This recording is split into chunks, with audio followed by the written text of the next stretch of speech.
Welcome to Wellbeing Weekly. Today's topic is computers and health. And it's a very broad topic. And I know that people will have many points of views about computers and health, whether they're beneficial for our health or detrimental, or both. And I'm rather curious about this topic. I've been reading this book called Mind Change. Ah, who's the author? Susan Greenfield. And the subtitle is How Digital Technologies Are Leaving Their Mark on Our Brains. Oh, wow. I have an excellent companion volume for that one. It's called In the Shallows by Nicholas Carr. And I will tweet out a link to that book. So if anyone is interested in some reading material, maybe, Marg, you could tweet yours out, I'll tweet mine out, and we'll sure. retweet each other. So others can have a look at those books because, it's a big thing. And it was an excellent book. I really enjoyed it. So that'd be great. I'd love to read that one you're reading there. Yeah, it's been fascinating. And it got me thinking more broadly than just the mind change. What about our whole well-being and our health? Yeah. So it's very broad, this topic. And I know, Vin, this is right up your alley anyway. Yes, it is. And it is a big topic. There are so many sub-genres or subsections of this topic that, we could do a whole series on this. Yeah, as Kerry says, posture. Something as simple as ergonomics. You could even extend it to online behaviour and bullying and all sorts of things. And someone told me just yesterday, I was talking about this topic coming up today, and she said to me, she's a reference librarian at the State Library here, and she said she has heard or read somewhere that mobile technology is putting a lot of pressure on our necks. Yeah. Because people are looking down. That's not the natural position of our neck. But when you look in that crowd at a train station, which we don't have here, but at the bus stop or wherever you see a group of people, you'll see people looking down and on their mobile devices. And so, I thought that was an interesting piece of information that she offered. You see, I saw someone post a photo a few months ago on Twitter, and it was all these young people at the train station all looking down at their phone. And they said, how times have changed. And they followed it with a photo from like the 1930s of a train full of men on with their newspaper. Every single one of them had a newspaper open. And I thought, well, it's very much the same, isn't it? But I do have a friend of mine who works as a masseuse, and he said that he has seen a lot of people coming in with this neck problem from looking down. And, I've read a study on it, and it's because of it's all sort of pure physics, the leverage the strain that is pushed on your neck is because your head is so heavy. And as you bend over to look down at your mobile device, you're increasing that strain because the more you bend it out, or the more you're bending over with your neck, that whole weight of your head is pulling down on your neck and back, and is very dangerous, very detrimental to your health. Yeah. So I always, whenever I'm looking at mine, I try and hold it up in front of me. So that, I'm not looking down and it's right there in front of me. My neck is up and straight. And it also gives my arm a little bit of exercise as well. Yeah. Aside from the red wine glass. That's the weekend exercise. Yeah. So I like Kerry's expression, the tech neck. Tech neck. That's a good one, Kerry. I haven't heard that before. So what about if we give a little bit of an introduction or an overview, some structure, because it's not all bad. So, if I may be so forward as to suggest a structure. Please go ahead. Well, I've made some notes of my own actually but I've been building a document full of these notes. I was actually going to do a whole show called Healthy, Wealthy and Wired. And I just like the title Healthy, Wealthy and Wired. And I thought, yeah, what a great idea for a concept for a whole show. So I actually have quite a lot of notes on this topic. But, I thought I sort of broke it into the area of apps, so we can suggest a few apps as well. That are good for your health, that will actually help improve your health. Like I say, it's not all bad. Technology can actually be beneficial. Mm-hmm. And, so there's a whole load of gadgets and apps that we could talk about with that. Mm-hmm. But also, there's the detrimental things of posture and dangers of sitting. And again, some of the things that you mentioned there with the technique, or even electromagnetic radiation or Wi-Fi signals. There's a bit of a discussion, a long discussion about that. How bad is Wi-Fi for your health? Then, of course, there's the mobile phone emissions and how bad they are. So, yeah, I wondered if we could perhaps talk about some of the bad things and maybe bring in some of the more positive things later.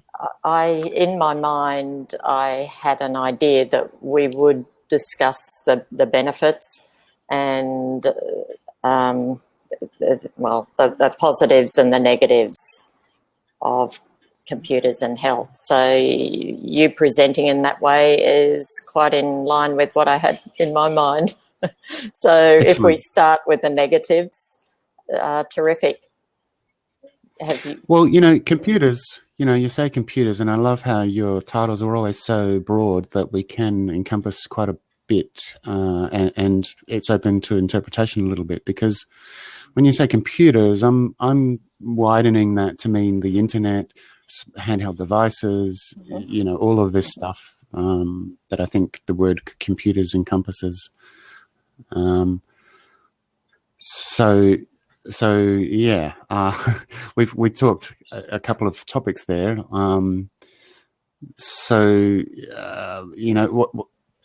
Should we just jump in with suggestions or some topics? Like maybe one is you've probably heard of the dangers of sitting down at your computer for long periods of time. A lot of people these days get up out of bed and go straight to the computer and sit at the computer all day. And are sedentary the whole time, and they may have dinner and even go back to the computer after that. I know this sounds like really ridiculous, but it's so common. A lot of people actually do it, and I would put myself in that bracket. I do spend a lot of time sitting down in front of the computer, and sitting isn't good. Sitting is bad for you. So I make some kind of effort to get up every hour and jump up and down. I actually have one of those small little trampolines, and I get on that, and I not only jump, but I jog, and I jog on the spot, and that's great because I can put that outside. I can bring it inside if it's raining. So raining's no excuse. So yeah, as long as you get up, and I mean, even doing star jumps, jogging on the spot in the kitchen while you make a cup of tea, anything like that. Yeah. Is really good. The lymph system is something that not many people think about, and your lymph system doesn't actually have a pump, so it relies on you jumping around and actually moving and jogging or walking or doing something to get your lymph system working and moving. And if you sit down for a long period of time, it's not going to be working, and it leads to all sorts of problems. It's interesting you have opened with the length of time that we tend to spend on computers. So you sit down at work and then you go home and you sit down on or other devices of a technological nature. And part of this section of the book that I've been reading, How the Mind, what was it called? Mind Change. it did suggest that the virtual world that we live in has become almost greater than the reality, because simply because of the amount of time that we spend on a screen as opposed to doing your star jumps. You know, you actually have to think about making time to get up away from this other world. And so it's like the other world is becoming more of the world we live in. Yeah, it is funny, isn't it, that we have to make an effort to do what would have been normal, a part of our normal lives before. So, you know, getting up and moving around would have been just a part of our daily life. Yeah. Whereas now, especially for kids, you know, whose bones and ligaments and everything is growing and forming, if you're not getting around and jumping up and down and going out and playing and running around, kicking balls and all those things that we did as kids, I think, you know, it is a real health issue that will affect you for your whole life if you're, you know, a small growing body, and you don't do all those things. You're not going to grow. You know, sort of like the infrastructure for your life, isn't it? Yeah. You're growing as a child. Yeah. So, I think about that. At the end of last year, you know that I was hosting the summit, the Women's Leadership Summit. I didn't host it. I was the MC and a speaker at the summit. And so when we got to the end of the day, I had everyone stand up out of their chairs, and we did EFT for breathing. So we were doing the tapping for breathing, to get air moving, to get the bodies moving, to get the arms moving, to get out of the chairs. And in the feedback sheets, most people commented on how useful that little exercise was. And these are women in leadership positions, because I guess they're not normally thinking outside of what I've got next on my agenda to do. But they said, you know, it's very quick, and you've offered some great quick tips in between readings or being on the computer, being at a desk, even on task, just to be able to get up and do something quick and replenish the body in different ways. Yeah. I think, you know, people talk about exercising and jogging and walking. I think, you know, again, it's easy to come up with excuses like, oh, it's raining, or I don't have time for that.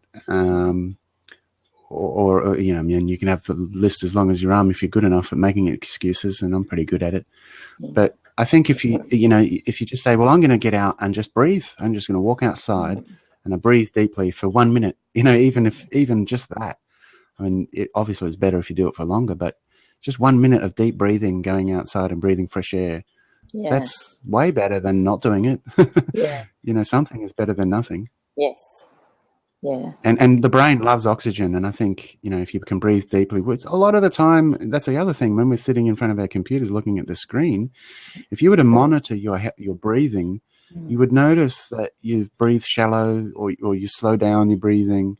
It's not your normal rate of breathing. And I'm not exactly sure why that is, why if your brain gets sort of distracted by all of the information and just generally forgets to breathe or doesn't breathe as deeply. But I think it's very important to get out and do some deep breathing at regular intervals.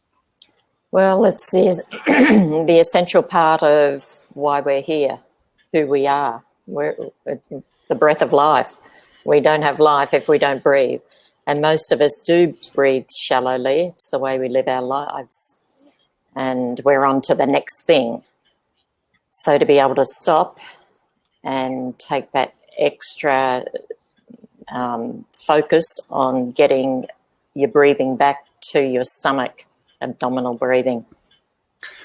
Yeah, I was just going to say, you've mentioned that before about Qigong or Qigong, or however you want to pronounce or write that. But that'd be an excellent tweet too, if you could tweet out something, if you have some resources for the deep stomach breathing, because it's not just breathing with the lungs as we normally do in the West. It's actually extending your abdomen as you breathe in. I actually have a freebie on my website. Excellent. In the resources section. So I guess that I'll just margaretlambert.com. I guess it's resources. And I'll tweet that as well. I think it. I'm hoping that's the right tag. But it's a freebie. It's a download of the 478 breathing and the benefits of doing abdominal breathing. And 478 is a particular method of abdominal breathing which can be done anywhere, and I incorporate it into my daily walk. Oh, excellent. You know, if I can just move on to another topic that's bad for your health, computer related, and that's eye damage. You know, risks to your eyes.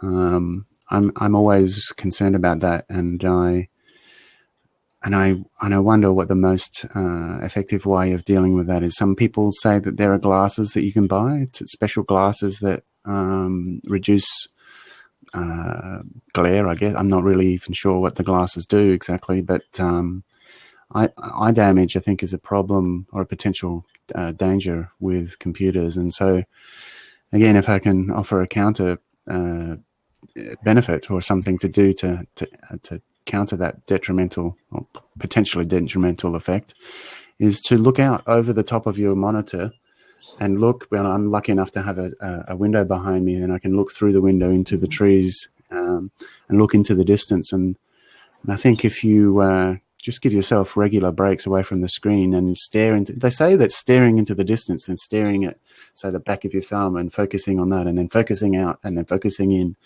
doing that repeatedly gives your eyes a little bit of a stretch and a exercise to get out of that fixed gaze or that fixed stare that we have at the computer. Yeah. Oh, great. I see you posted. Yeah, it wasn't resources. It's called Shop. Okay. And in the shop is my book for purchase, and that's the Longing to Live book. But there's a lot of freebies there as well, free downloads. So moving on to other things that may be detrimental to our health, if we're talking about computers, one aspect that concerns me is computer games and the aggression that may develop from computer games. And again, in this Mind Change book, they refer to the aggression that does develop. And they did an experiment where they randomly assigned a group of teenage boys to a violent video game, a fantasy video game, and a peaceful video game. At the end of playing those games, they got these kids to press a button which would emit a sound into the headphones of a partner, and they were told that a very loud sound would or could damage their hearing, and which wasn't the case at all, but they were told that for the sake of the experiment, because they wanted to see what was the level of aggression that may follow being on these computer games. And the group that were playing the games that were in the aggressive area tended to, well, they emitted louder noises into their partner's headphones, so potentially damaging their ears, compared to the other two groups that were playing fantasy games or peaceful games. And I found that really, really interesting. So the conclusion that they draw from that, and it's just a singular study, of course, that playing aggressive games can lead to aggressive behaviour in the real world. Isn't that interesting? Well, that was always assumed, wasn't it? But there seems to be studies going, sort of counter studies that come out and saying, well, no, video games aren't bad for you, because it's a big industry, and it's like nicotine. It was everyone knows it's addictive, but there was constant sort of pushback from the tobacco industry. Yeah. So it's a problem whenever there's a lot of money involved. The truth sort of gets obscured by it. Yes.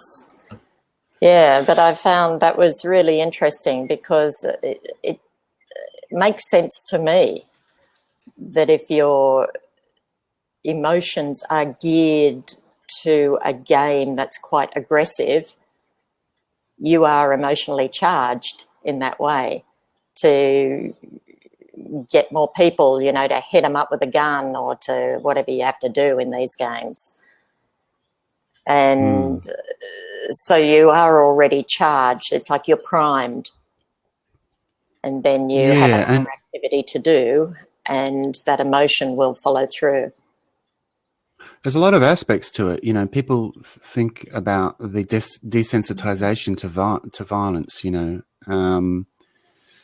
so, the question that's often asked is, does playing these violent games for many hours every day desensitize you to violence and then also reduce your ability to empathize with others? Yeah. But then there's also the heightened levels of anxiety or stress where you're always in this fight or flight sort of feeling, and what that must be doing to your heart and to your anxiety levels, I think, compared with, say, a peaceful game or reading a book or something that's more non-aggressive or more peaceful. I wonder how that would affect you. It's interesting what Raymond says there. He finds that it's an outlet for son's aggression, I suppose, a bit like a boxing ball. Get out there and get the aggression out. And just because you do it doesn't mean that you're going to follow through and be more aggressive. So, yeah. Yeah, but I wonder, is there more positive ways to have an outlet for your aggression, like going for a jog? That there is, like punching a bag. They say, it gets your aggression out by just punching a punching bag. But isn't the punching bag a substitute for a person? So you're sort of pretending to hit a person. So I think maybe instead of punching a bag, maybe jogging would be a more beneficial way to let some steam off, or to an outlet for aggression.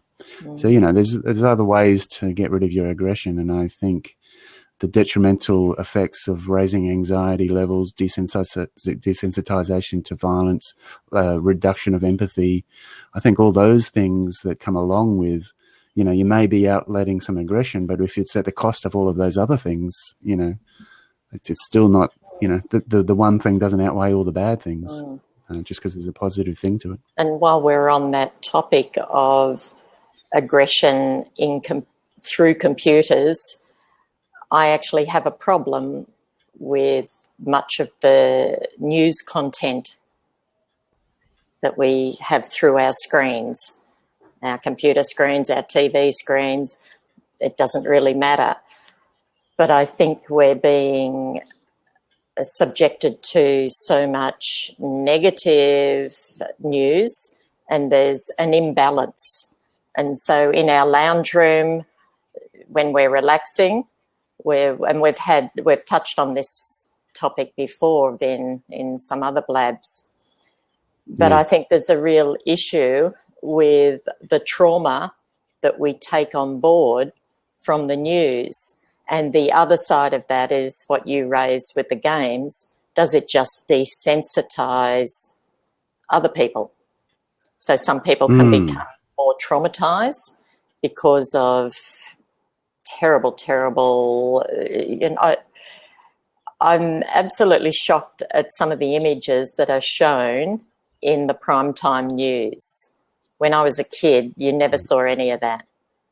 And you see bodies, you see all sorts of things. And sometimes they say seconds before they show the image, beware, this image is graphic or something.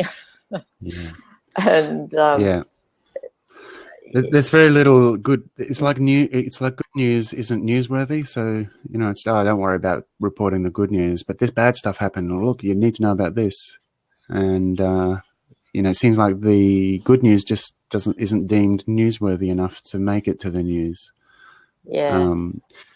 Yeah, and it's true. I watch the news while I'm making breakfast and preparing a meal, and and if it's all bad news, it's probably not the best thing to be doing before a meal. To how your body sort of reacts to that bad news is probably not going to be conducive to then trying to digest a meal.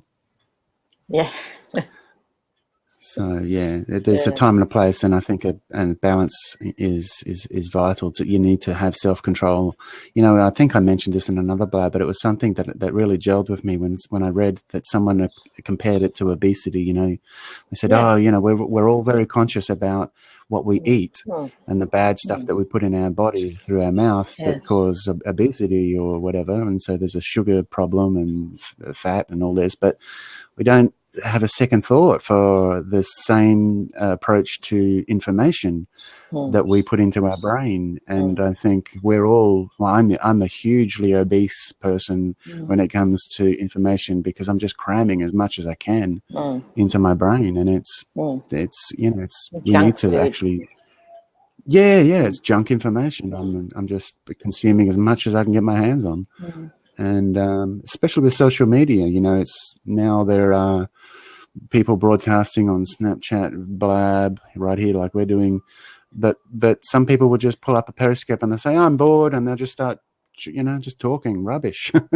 And, and sometimes I go in and I look at that and I watch it for 5 minutes before I realize, what am I doing? This is crazy. And I get out of it. But, that's happening all the time. And I don't think it's going to be reducing in any time soon. It's going to be increasing. So we need to be the masters of our own information input. And I think that's the key to all of this.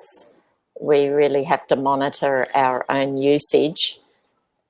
How are we using computers for the benefit or otherwise of our health? And I think most people would want to think that they are using them as being beneficial to their lives, health and well-being. I don't think people would actively go check in with a computer to do damage to themselves. I don't think people are like that. But I think we can underestimate the effects that some of the aspects that we've already discussed that can have a negative effect on us when we use computers, such as the ergonomics that we've covered, such as the no good news, the aggression, the emotional attachment that can follow through into real life in expressing our emotions. So it comes down to how mindful we are. I'm getting terrible feedback of my own voice, but I'm ploughing on.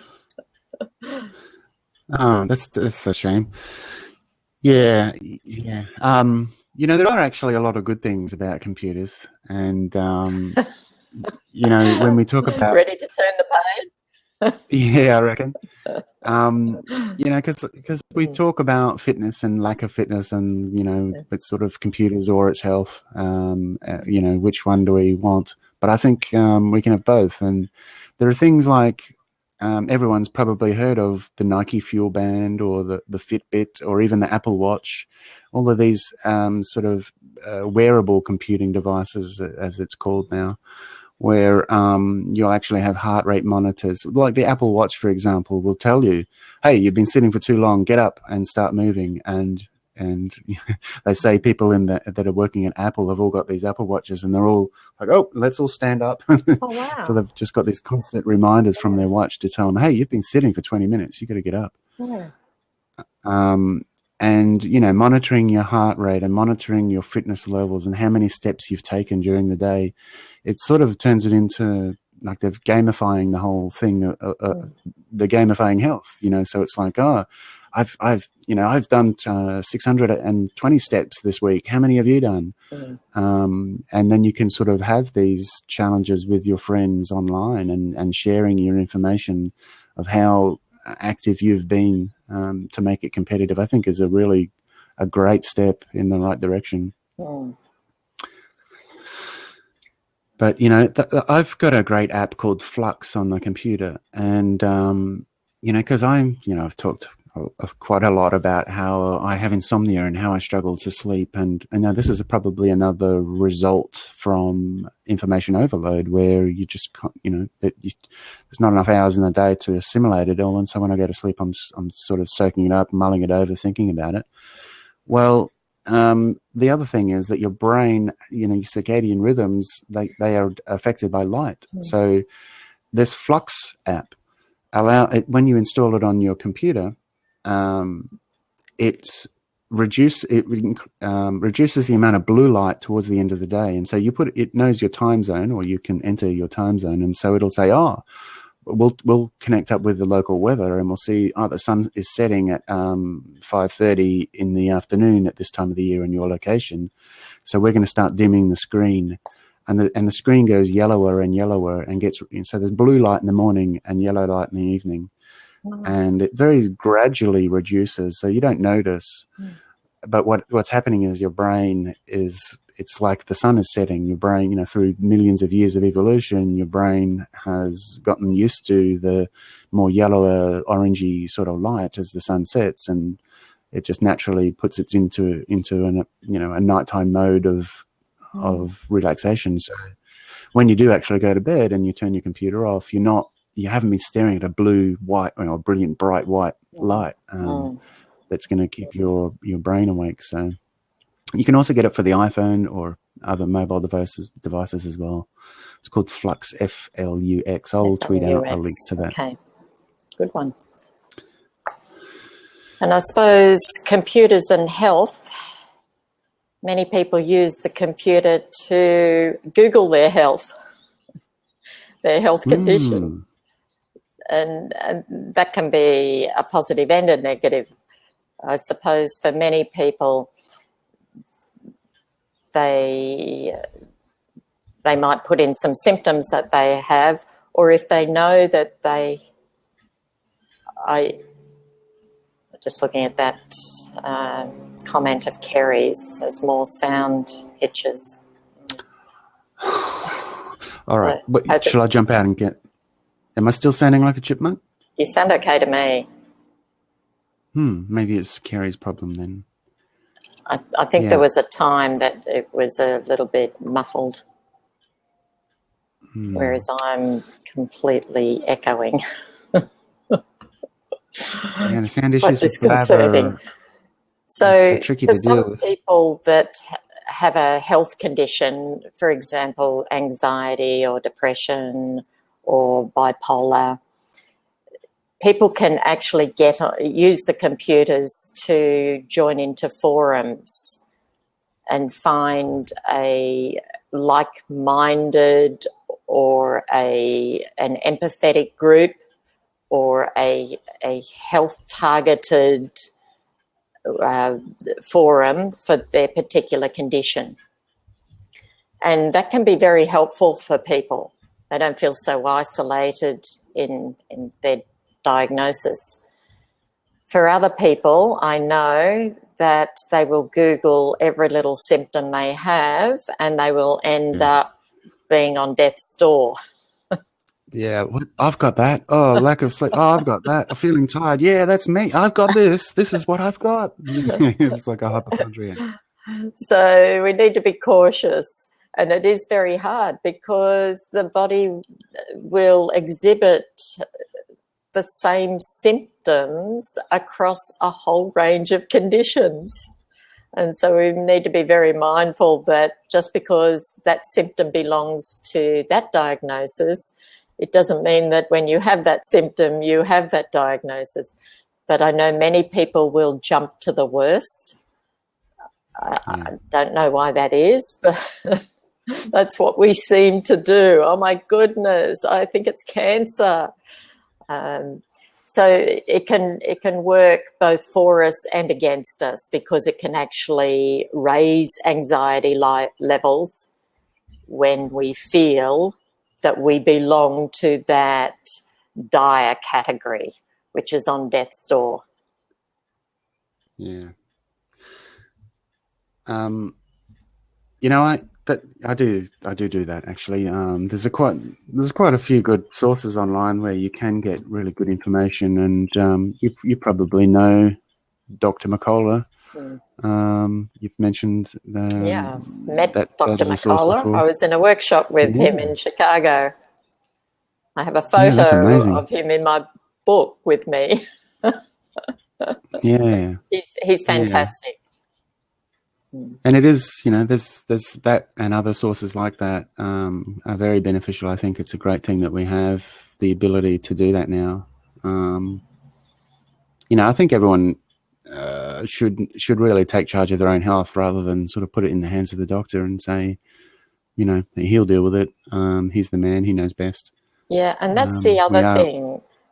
When we come to self-care, and that was the program last week or the week before on Wellbeing Weekly, and I wrote an article for the Sydney newspaper on self-care, and I reflected a bit more on it.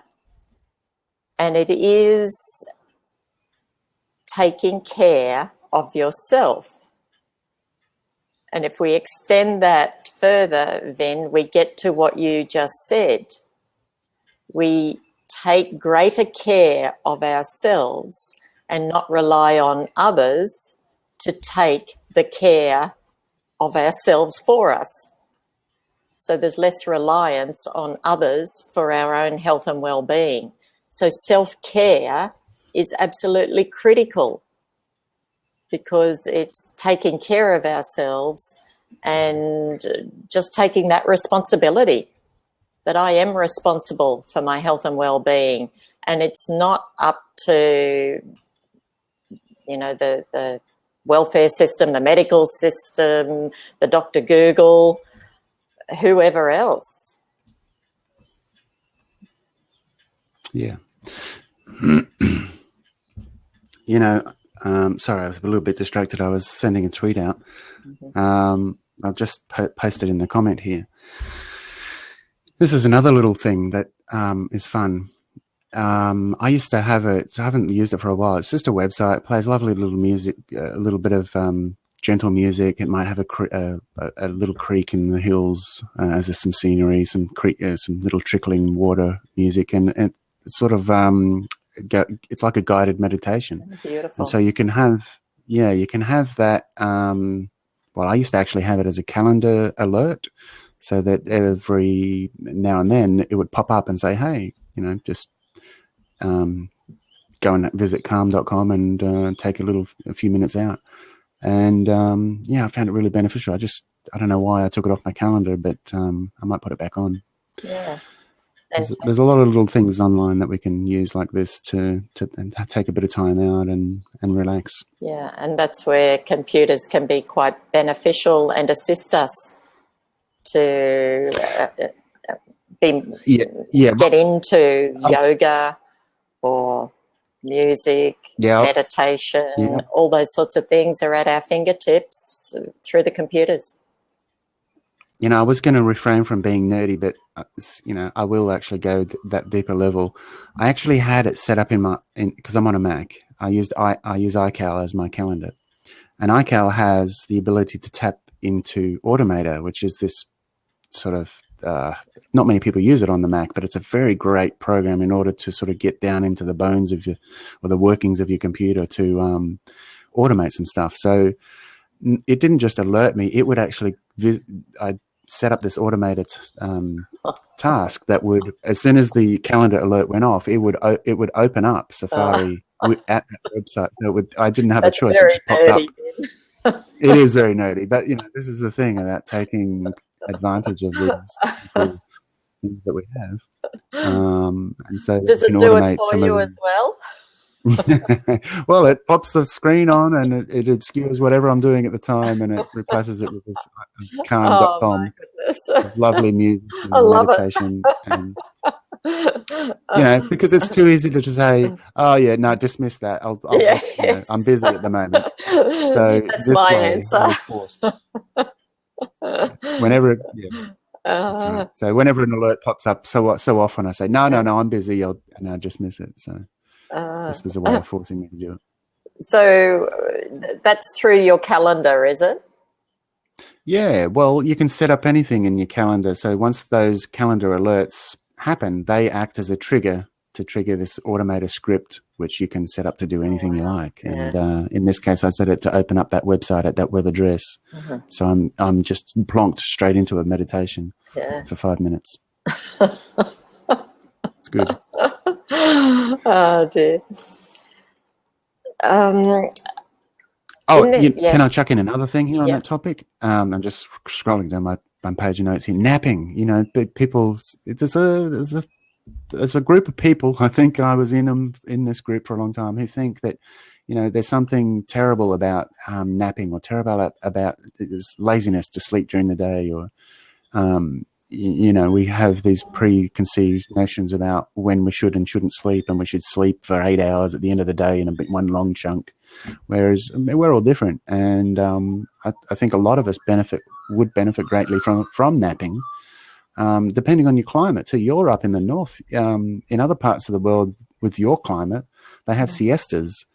So after lunch or mid-afternoon, they would go to sleep and recharge their batteries that way. And because we sort of come from the English background in Australia, even though you may live in those hot tropical sort of zones of Australia, we're so sort of English in our ways. It was like, no, you can't sleep during the day. But I think it's a good thing to try have a little nap. And we talk about nanny naps or power naps, where you just nap for 10 minutes or something. I think there's a lot of benefit to napping. Yeah, definitely. And do you need the computer alert for that? Well, it would help if you're forgetful. Now, I'd like to use the last 10 minutes just to some announcements, because I've got a workshop coming up in Byron Bay in the 7th and 8th of March, and that's going to be on emotional freedom techniques, so energy psychology, learning the new energy psychology techniques that are pretty amazing, and I've done a few blabs on them. I've done periscopes on them. So I'm going to be teaching them in Byron Bay, New South Wales.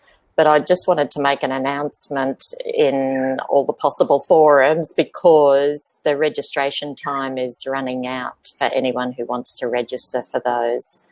So you would need to get registration in by the 7th of Feb. Is there a website? Are you typing? It's margaretlambert.com. Okay, I'll put it in. Yeah. margaretlambert.com/EFT and training. And that tells you what will be in the training, and there's a registration form there as well. And Byron Bay is just beautiful. Excellent. So the other announcement is that next week I'm hoping to interview, as part of Wellbeing Weekly, Kathleen O'Keefe, who has recently moved across to Queensland. I can't remember. It's inland from Cairns. Kuranda, maybe? Yeah, I don't know. Okay. I was wondering that yesterday. Yeah, so I was talking to Kathleen the other day, and she's just relocated, as I said, and she's going to be setting up she's an energy healer, and setting up work from that base, but also as a remote healer. So we'll hear some more about her, and I'm joining together with Kathleen and some other ladies to do some work on women supporting other women. So each of these women I'm going to interview over the next few weeks on Wellbeing Weekly, so that people excellent. will know exactly the sort of work they do and where to find them, and then what the collective work will be for this group called WESO, Women Ethically Supporting Other Women. And that's just evolving, so I can't tell you too much about it at the moment. Other than I'm going to be interviewing each of the other 3 members of this group. So, yeah, I just wanted to make that announcement because Kathleen has been in Blabs with us before, and it would be lovely to have her back on and hearing what it's like for her over in Queensland, top end Queensland. She was from Darwin, and how she's going to move forward with her work in this new location. Yeah, she'd still be in the same sort of climate, wouldn't she? She's just sort of moved east. Yeah, and probably more in the cyclone zone, although we're all in it. And should be a little bit inland, but I know Cairns and Queensland, they've had their fair share of cyclonic weather over the last few years. Yeah. Oh, no, that'll be fantastic. I look forward to that. Then that's next Wednesday, I'm hoping. She hasn't confirmed it yet, but I believe that we'll have her here next Wednesday. And I may change the time next week. I think I'll push back Wellbeing Weekly a little later in the morning.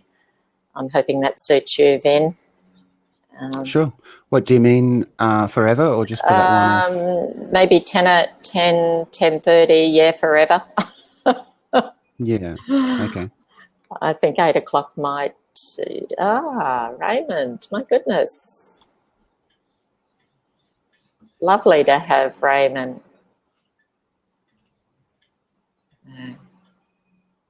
From the Gold Coast. Hey. Hi, Raymond. You're on your way to the vet?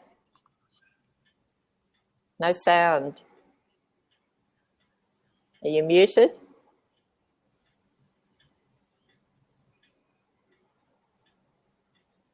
Nah. Oh, that's a shame. He did say he had to take his dog to the vet, so I hope the doggy's okay.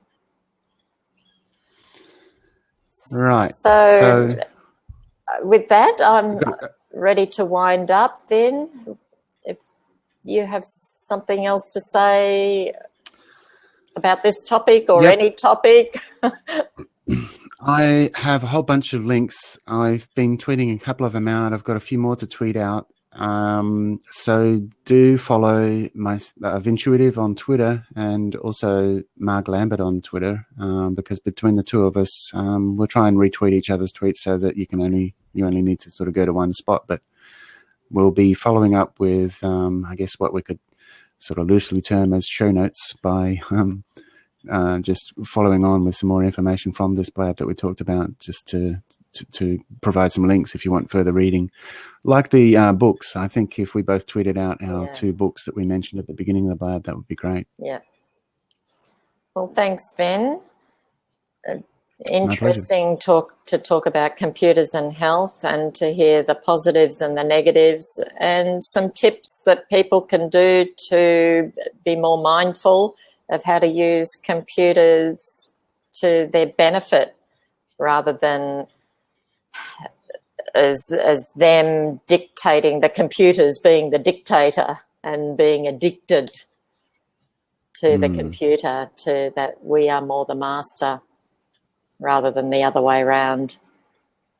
Yeah, we're not slaves to the computer is our tool. Yes. So thanks very much, and look forward to next week's Wellbeing Weekly. The time will be in the scheduled session as advertised. It will be a little bit later than today's time. So next session on Blab is Spiritual Conversations on Friday at 8 a.m. Darwin time. And we're talking about the environment. Can I just add, if anyone wants any information on what is happening here on Blab, you should always go to the live streaming page of Marg's website, which I've just put into the chat there, because that will tell you what is in store for the next week. It also has past episodes that you could watch from the embedded YouTube playlists. This Blab will be recorded and uploaded to that as well, so that you can go and watch this if you missed any of it on the website. Thanks, Vin.